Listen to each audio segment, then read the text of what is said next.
નમસ્કાર દર્શક મિત્રો, પંચાયત સમાચાર 24 માં આપનું સ્વાગત છે। નજર કરીએ સમાચાર પર।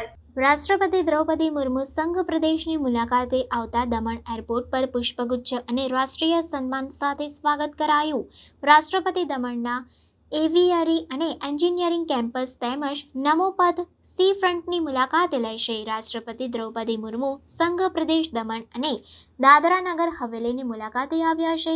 દ્રૌપદી મુર્મુનું એરપોર્ટ પર પુષ્પગુચ્છ અને રાષ્ટ્રીય સન્માન સાથે પ્રશાસક દ્વારા સ્વાગત કરવામાં આવ્યું હતું। સાથે જ તેમના સન્માનમાં અહીં તેમને કોસ્ટ ગાર્ડ દ્વારા ગાર્ડ ઓફ ઓનર પણ આપવામાં આવ્યું હતું। રાષ્ટ્રપતિ દમણના એવિયરી અને એન્જિનિયરિંગ કેમ્પસની મુલાકાત લેશે।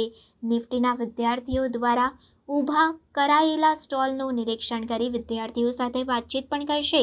દેવકા નમોપથ અને સી ફ્રન્ટ રોડની પણ મુલાકાત લેશે। બુધવારે સેલવાસમાં ઝંડા ચોક વિસ્તારમાં સ્કૂલ અને અન્ય સંસ્થાનોની પણ મુલાકાત લેશે। 2 દિવસ સુધી રાષ્ટ્રપતિ અનેક કાર્યક્રમોમાં હાજરી આપશે।